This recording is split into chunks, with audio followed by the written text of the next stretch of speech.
Assalamualaikum warahmatullahi wabarakatuh. Saya Priyadi Tias dari SMK Harapan Kartasura. Pada kesempatan hari ini kita akan belajar bagaimana cara memeriksa sensor dan aktuator pada mesin EMS. Ini adalah unit yang kita gunakan.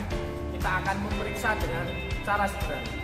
Dengan menggunakan avometer, kita akan memeriksa sensor dan aktuator pada mesin EMS.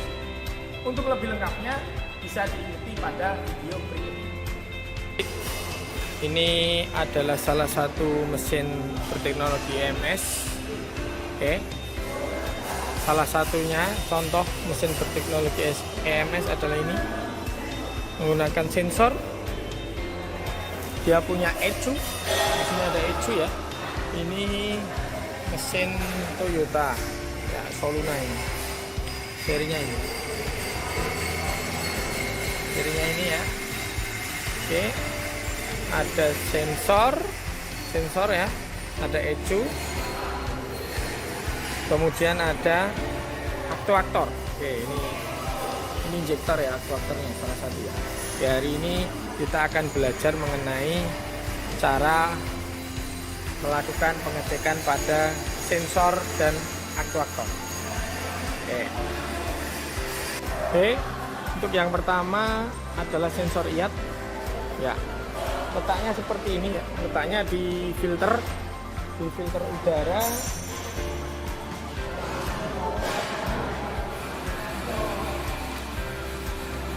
IAT ini merupakan sensor intake air temperatur, merubah sinyal ke dalam tegangan, kemudian datanya ini dimasukkan ke ECU. Jadi ada tegangan, nanti tegangan yang dikirim ke ECU di sini ya, biasanya sebesar 5 volt. Kemudian karena hambatan di sensor ini berubah, tegangan itu akan juga berubah karena perubahan itu karena temperatur. Nah, ini IAT ini mempunyai karakteristik jika tahanannya berkurang, temperaturnya akan meningkat atau sebaliknya. Jadi ketika temperaturnya naik, itu tahannya akan turun. Nah, kalau turun berarti voltasenya akan tinggi, tegangannya akan tinggi. Oke, ini kendala yang biasa terjadi. Ini biasanya sensornya abnormal ya, sensornya sendiri. Kemudian soket itu atau kabel itu rusak atau kabel terkelupas. Nah, dampaknya itu nanti biasanya kalau sensor ini abnormal, itu lampu mil akan menyala. Dan biasanya itu idling itu tidak normal. Bisa terlalu tinggi. Idlingnya lama turunnya bisa. Ya, ini kita akan melakukan pemeriksaan pada sensor IAT. Jadi ada dua nanti yang kita cek. Yang satu adalah tegangannya, yang kedua adalah hambatannya dari sensor itu sendiri. Oke, untuk yang pertama kita cek dulu tegangannya ya, tegangan dari sensor IAT ini. Oke, kita lepas sensornya ya, soketnya dulu ya, kita lepas soketnya. Oke, nah soket IAT seperti ini ya. Soket tidak mungkin terbalik ya, dipasang terbalik tidak mungkin bisa. Oke, bentuknya seperti ini. Kita butuh alat apa saja? Oke, yang pertama adalah avometer. Di sini saya pakai yang analog ya, biar sambil belajar, karena kalau yang digital tinggal baca. Ini sambil belajar menentukan skala yang mana. Oke, kita ngukur tegangan, berarti ini kita pindah ke DC volt ya. Kita pilih selektor ke DC volt. Standarnya 5 volt, artinya kita bisa pakai yang 10 volt. Kemudian kita kalibrasi dulu ya, ini belum kalibrasi. Oke, kita kalibrasi dulu. Oke, untuk kalibrasi kita butuh bantuan openg ya. Jadi untuk kalibrasi volt kita letakkan di sini. kalibrasi volt, kita putar sampai ke arah 0. Oke ya, ini sudah ke 0 ini. Nah. Oke, ini sudah ke 0. Oke ya, kita sudah ke 0 ya. Kemudian baru kita cek. Oke, ini soketnya, soket IAT, intake air temperature ya. Ini voltasenya sudah saya setting di 10 volt. Kemudian kunci kontak mesin harus on. Kemudian kita cek, kita masukkan prob plus dan negatifnya. Perhatikan. Nah, jarum bergerak, kita baca. Nah, ini tegangannya 5 volt ini. Tegangan 5 volt ya. Tegangan 5 volt jarumnya ya. Perhatikan. Oke. Artinya soket ini ada tegangan dari ECU yang mengalir ke sini. Berarti soket ini masih baik. Nah, kemudian selanjutnya setelah mengecek tegangan dari soket, kita akan mengecek sensornya sendiri ya. Sensornya sendiri kita cek. Kalau sensor kita cek hambatannya. Oke, selanjutnya kita lepas sensor IAT ya dari dudukannya. Oke, ini tinggal tarik saja ya. Tinggal tarik saja, ini tidak dibaut tapi pelan-pelan ya. Nah, bentuk sensor IAT seperti ini ya. Sensor panas ya ini ya. Tadi karakteristiknya dia akan, hambatannya akan turun jika temperaturnya naik. Nah, kalau hambatan berarti kita pakai ohmmeter. Oke, kita set dulu. Kita set avometer kita ya. Kita set yang tadinya volt, sekarang kita pindah ke ohmmeter. Kali 10 boleh. Kali 10 ya. Oke, kemudian seperti biasa kita lakukan kalibrasi. Kita sambungkan prob positif sama negatifnya. Nah, kemudian pastikan jarum berada di angka 0. Nah, ini untuk adjustment kalibrasinya ya. Oke, ini tepat angka 0. Kemudian kita lanjutkan ya. Kita punya sensor IAT di sini. Kita punya sensor IAT di sini. Kemudian di sini kita punya ohmmeter ya. Sudah kita kalibrasi, kita cek lagi ya. Oke, sudah. Kita cek dulu hambatan awal sebelum dipanaskan ya. Kita cek dulu hambatan awal sensor IAT ini. Oke. Di sana atau di avometer terbaca ukuran sekitar 200 belum sampai ya. Ini sekitar 180 atau 190. Oke ya, ini ohm ya. Karena ini sensor panas, berarti dia ada perubahan ketika ada treatment panas. Oke, berarti saya butuh tambahan alat lagi. Di sini saya pakai solder ya. Kita panaskan dulu soldernya. Kita geser. Oke.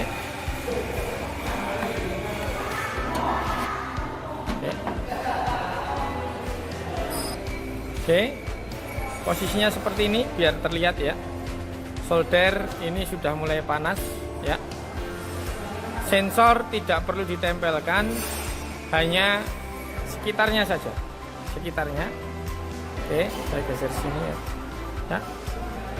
Jadi kita amati perubahan nanti yang terjadi pada ohmmeter ya. Kita masukkan lagi, terbalik tidak masalah ya ini ya. Oke. Kok berbeda? Kita kalibrasi ulang. Belum 0 ya, karena tadi saya geser.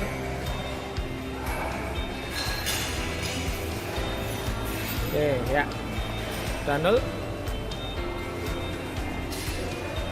Karena avometer seperti ini setiap geser saja itu pasti akan merubah skalanya ini ya. Harus cek ulang, kalibrasi ulang. Agak susah ini. Oke ya, seperti ini ya. Kita dekatkan. Oke. Memang agak lama. Tapi perhatikan, jika ada penurunan, ini berarti sensornya masih dalam kondisi baik. Perhatikan ya, ada penurunan enggak ini? Oke. Yang tadinya 200 sekarang menjadi 180 ya.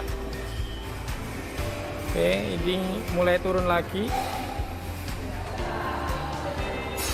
Mulai melewati strip 180 ya. Di bawahnya ini mulai 170 ya. Mulai 170. Nah, ini mulai turun. Turunnya tidak boleh langsung turun ya. Harus bertahap. Nah, ini mulai turun ya. Ini di angka 150 ini. 150. Di skala 150. Kalau skalanya kali 10 berarti ini di angka 1500. Nah, ini di angka 1500. Tadi di angka 200 kali 10 berarti 2000 ya. Oke. Ya, ini mulai turun. Oke. Ya, tepat di angka 1500. Artinya sensor ini masih dalam kondisi normal ya, karena ada perubahan resisten karena proses pemanasan. Oke.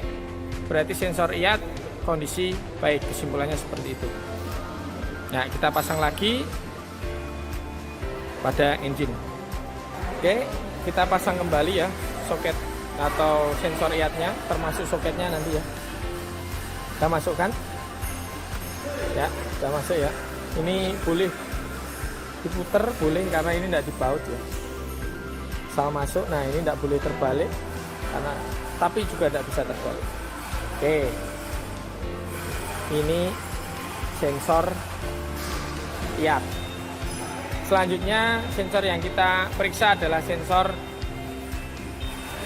ini, paling dekat adalah sensor throttle position sensor ya. Ya. Oke. Di sini selanjutnya kita ada sensor MAP ya. Throttle position sensor. Jadi fungsinya untuk mendeteksi bukaan katup gas. Nah, sensor ini terletak di throttle body, ini namanya throttle body ya. Ya. Berhubungan atau sejajar dengan yang namanya ini, katup gas di atasnya ini. Sorry. Nah, ini katup gas berhubungan langsung ya. Jajar. Oke. Nah, yang kita cek atau kita periksa hari ini, satu adalah tegangan yang mengalir ke soket, kedua adalah bukaan atau hambatan sensor ini. Jadi tegangan yang mengalir ke sini seperti sensor yang lain sebesar 5 volt ya. Kemudian sensor ini tekanannya akan naik jika terjadi perubahan katup gas. Jadi ketika dibuka ini tekanannya akan naik. Nah, permasalahan apa yang sering terjadi di sensor ini, TPS throttle position sensor? Ini biasanya satu tadi tidak ada tegangan yang mengalir, artinya bisa kabel sobek dan lain sebagainya. Kemudian sensor sendiri rusak. Dampaknya apa? Ini lampu mil akan menyala, kemudian ketika digas itu akselerasinya tersendat-sendat. Oke, untuk ini nanti kita pelajari mengenai, kita cek, memeriksa tegangan yang berada di soket ini, soket throttle position sensor, sama hambatan yang berada di throttle position sensor sendiri. Ya, ini avometer sudah ke DC volt untuk mengukur tegangan di sini ya. Ya, lihat ya. Ya, kita lepas dulu soketnya. Kita lepas dulu soketnya. ada penguncinya ya, pelan-pelan. Oke, ya. Ada penguncinya di sini, tekan saja. Oke. Di sini ada 3 terminal. 3 terminal kita nanti cek semua tegangannya ya. Nah, sebentar ini bermasalah pada penempatan ini ya. Penempatan, oke, sini aja. Oke, terlihat sip. Lebih bagus di sini ya. Oke, ini sudah kalibrasi ya. Kunci kontak harus on. Oke, ini nanti kita cek dulu. Kalau seperti ini biasanya ini terminal E2 dan sini VC. Biasanya yang tengah itu kalau ada VC ada E2 berarti di sini ada VTA. E2 itu ground ya. E2 itu ground. VTA sama V2. Oke, kita nanti ceknya bagian E2 groundnya sama VC-nya, samping ketemu samping. Oke, kunci kontak harus on. Ini pinggir sama tengah ya. Di sini 5 volt ya, 5 volt. Kemudian ujung ketemu ujung ini 1 volt. Coba sini, tidak ada perubahan. Oke. Oke, positifnya sebelah sini. Positifnya sebelah sini. Oke. Dari pemeriksaan ini berarti ada tegangan yang mengalir ke soket throttle. Artinya ini throttle posisi baik. Selanjutnya kita cek throttle position sensornya. Kita rubah ke arah ohmmeter. Ya, ohmmeter. Kita kalibrasi lagi. Pokoknya kalau analog ketika diputar itu dikalibrasi ya, kurang dikit. Oke, sip. Dah. Oke, kita coba ya.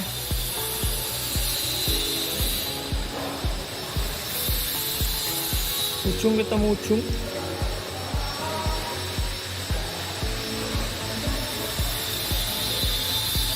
Oke, ujung ketemu ujung kita buka. Nah ini ya, ada perubahannya ya. Nah ini ya.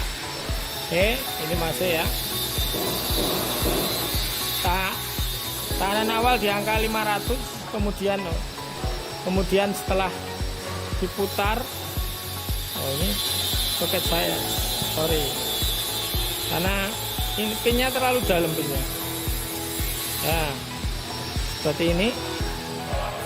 Ya. Katup gas kita buka. Ini tangan saya di sini ya. Katup gas kita buka, tahanannya akan naik. Artinya sensor ini masih bekerja dengan baik. Map ini ya map ya. Mapnya letaknya di sini.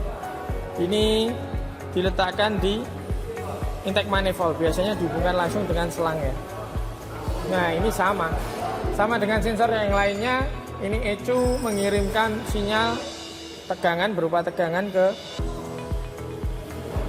map sensor ya.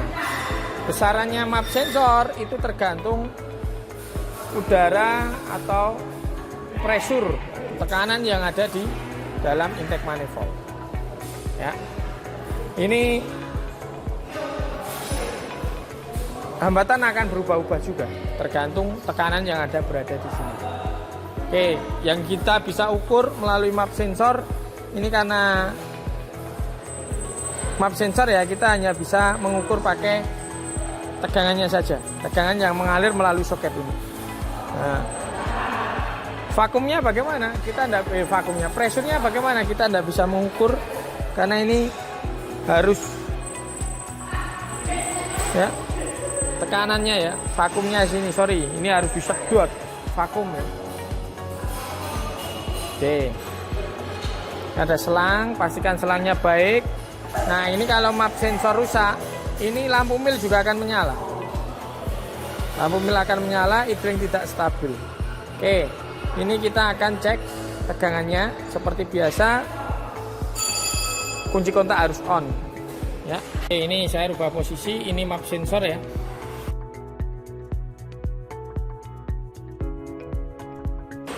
Nah, kita lepas soketnya ya. Ini kita ada 3 ya. Oke.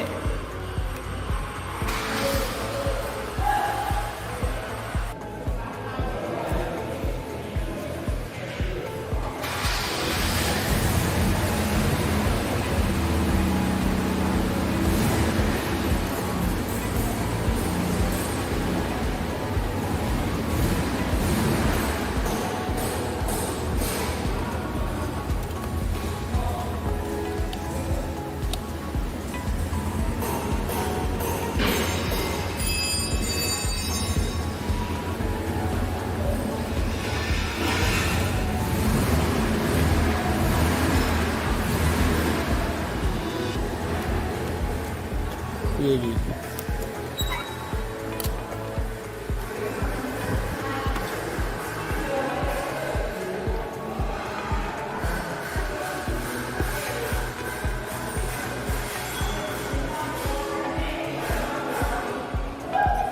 Oke, kita sudah pasang voltmeter ya di sini ya, pelan-pelan ya, karena posisinya memang agak susah. Ya, kita lakukan kalibrasi seperti biasa. Kita pindah di 10.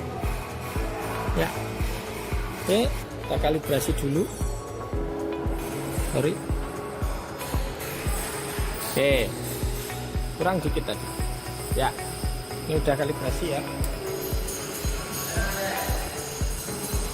Oke, kemudian setelahnya kita masukkan ujung ketemu ujung seperti halnya tadi di TPS.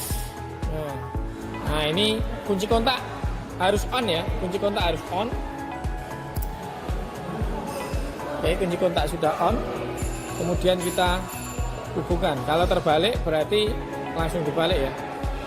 Nah, oke, tegangan yang mengalir ya 5 volt ya. Oke, yang tengah separuhnya 2,5, yang sini 5 volt. Oke ya, masuk ya. Ini berarti ada arus atau tegangan ya, ada tegangan yang mengalir sampai ke soket ini. Soket ini kondisinya baik. Oke, kalau ini kita harus pakai, kita bisa ngeceknya dengan power balance nanti ketika mesin hidup kita lepas ya. Karena ini vakum agak susah ini, pressure tapi ini tekanannya pakai vakuman intake manifold ya. Ini map tapi dia menggunakan vakum ya, tekanan kevakuman, tekanan yang rendah. Oke ya, ini saya masukkan. Nanti kita bisa ngecek sensornya ini sebenarnya bisa pakai power balance. Jadi ketika mesin hidup kita hidupkan, kemudian ini sensor kita lepas, apakah ada perbedaan putaran mesin. Oke ya, ini untuk sensor map. Oke, selanjutnya adalah kita cek sensor. Sini sensor water coolant ya, ini letaknya berada di termostat ya, kondisi panas. Fungsinya untuk mendeteksi suhu mesin atau air coolant, air pendingin mesin ya. Oke, di sini kalau bermasalah ini biasanya idlingnya akan tinggi karena dia mendeteksi atau ECU mendeteksi akan mesinnya masih dalam kondisi dingin, jadi cenderung akan tinggi terus. Oke, kita ambil soketnya ya, kita lepas soketnya, kita ngeceknya. Ini sebenarnya bisa tahanan, karena tahanan awal tidak bisa terukur, tapi untuk perubahannya harus kondisi mesin panas. Ini seperti sensor, nah ini IAT ya, seperti sensor IAT, modelnya termistor, jadi panas ya, dipengaruhi oleh panas. Oke, ini kita cek tegangannya saja yang berada di sini ya.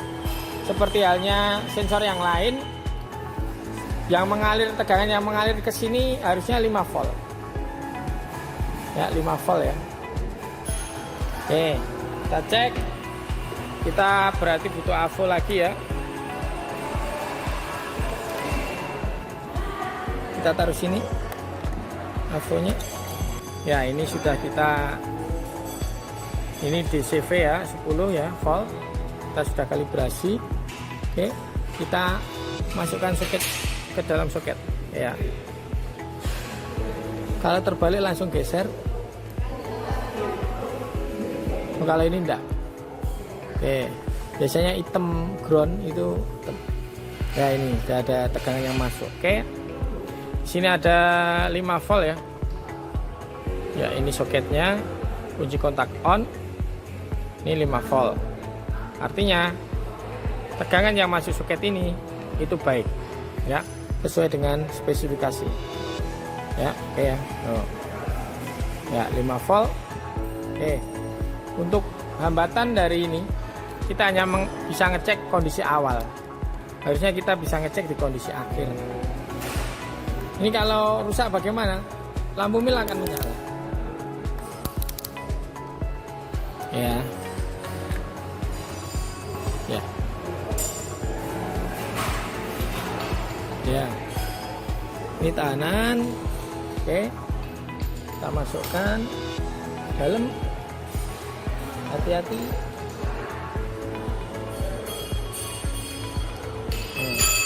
Tahannya 200, sama persis dengan IAT berarti. IAT tadi 200. Nah, ini jika dipanaskan dia akan turun, karena ini berhubungan langsung dengan radiator. Ini kita lepas, nanti kalau tidak dikuras banjir. Oke ya, kita masukkan di sini masih normal ya, masih baik. Oke, klik ya. Oke, ini injektor, soket injektor ya, berada di sini. Seperti halnya injektor itu berfungsi sebagai pengganti karburator kalau yang model lama ya, konvensional. Ini injektor berfungsi mengkabutkan bahan bakar. Jika salah satu mati, ini dampaknya mesin akan pincang ya. Injektor karena ini 4 silinder, ini letaknya di atas, jumlahnya ada 4 silinder ya. Oke, tadi sudah dikatakan jika injektor rusak atau nanti ini tidak ada tegangan di sini, ini mesin tidak akan stabil, pincang, terkesan seperti busi mati satu itu. Kita cek hambatan injektor ya. Oke, sini kita lepas dulu ya. Kita lepas injektornya semua, tidak apa-apa, karena permasalahan di injektor itu biasanya kalau injektor hambatannya berbeda, masing-masing injektor hambatannya berbeda, ini juga akan berpengaruh sama pincang. Jadi kita cek hambatannya dulu, kita kali 10 tadi, kemudian kita kalibrasi. Oke, kurang sedikit ya. Ini sudah kalibrasi kali 10. Kita masukkan di pin injektor sini ya, pin injektornya sini ya. Oke, kelihatan ya. Oke ya, kemudian kita baca ini di angka 15 ohm ya, hambatannya memang kisaran segitu. Kita cek lagi. Oke, nah ini masalah. Oke ya.